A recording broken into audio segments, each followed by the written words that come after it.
Welcome to the April edition of the Missouri School Boards Association's Board Report. As school districts navigate budget season, there are a lot of variables that are uncertain at the moment. MSBA's Senior Director of School Finance, Linda Quinley, says that as boards begin work sessions and discussions, they should have this approach. One of the most important things we can be doing right now is thinking long-term financially. I believe with my whole heart that we're headed into the 3 toughest financial years we've seen in a very long time in Missouri related to funding. It's going to be about revenue challenges. So we really encourage you to be looking long-term during the budget process, 3, 4, and 5 years out, so that you can make sure that your district is stable financially and safe and secure for as long as possible.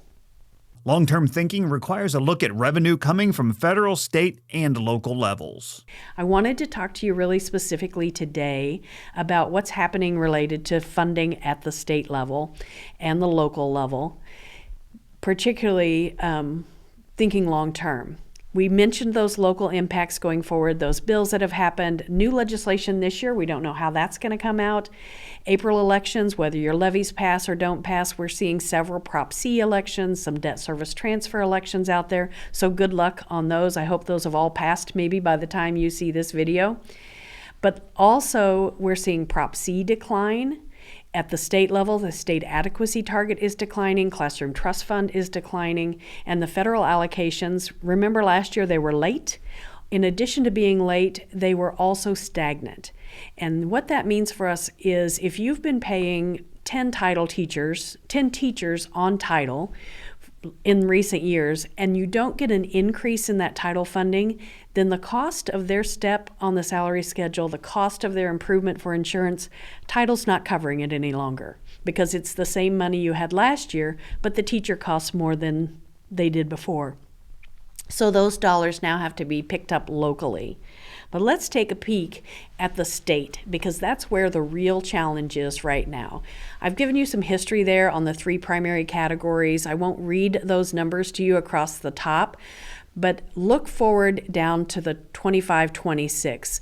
Originally, for the state adequacy target this year, which is abbreviated there as SAT, again, we love our acronyms, the budget this year that the state produced said we were going to get $7,145 was going to be the state adequacy target per WADA.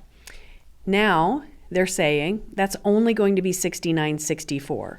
So we are almost $200 short this year, about $180 short this year of what they told us last spring when budgets were established. Already, we have heard from DESE to expect that $69.64 to drop to $67.42 next year. That's another $220. So we are consistently seeing that number decline. Linda had far too much important information to fit into this version of the board report. To see her full 8-minute presentation on the key things to know for budgeting this year and beyond, visit the MSBA website or the MSBA YouTube channel to see the extended board report. School finance is a complicated topic. Watch for the MSBA weekly and Legislative Voice newsletters for the most recent developments that affect districts and for information about upcoming webinars and other learning opportunities. Make plans now to attend MSBA's Summer Summit June 14th through the 16th, which is back at the Lake of the Ozarks this year. Join school board members and leaders from across Missouri to learn about emerging trends and hot topics in education. Also, be sure your board is represented at the June Delegate Assembly to be held in conjunction with the Summer Summit. Delegates will be electing state officers for the coming year at that meeting. The summit concludes with a day of workshops on finance for new leaders, new board member training, and the Board President's Workshop. Registration information for the Summer Summit is posted on the MSBA website. And last but certainly not least, if you were elected to your school board for the first time this month, welcome to school board service. Missouri law requires all school board members to receive 18.5 hours of training within their first 12 months of service. MSBA's new board member training fulfills this requirement and provides the foundation for becoming an effective board member. MSBA Director of Board Development Lisa Nieder says that although that sounds like a lot of training, the leadership development team has worked to make it as convenient as possible. The training is broken into 2 parts. For Phase 1, you'll complete a series of online modules at your own pace on your own time. These modules are designed to increase your knowledge of important topics related to board service. In Phase 2, the remaining 8 hours of your training will be done live with other board members, where you'll discuss and apply the information you learned online.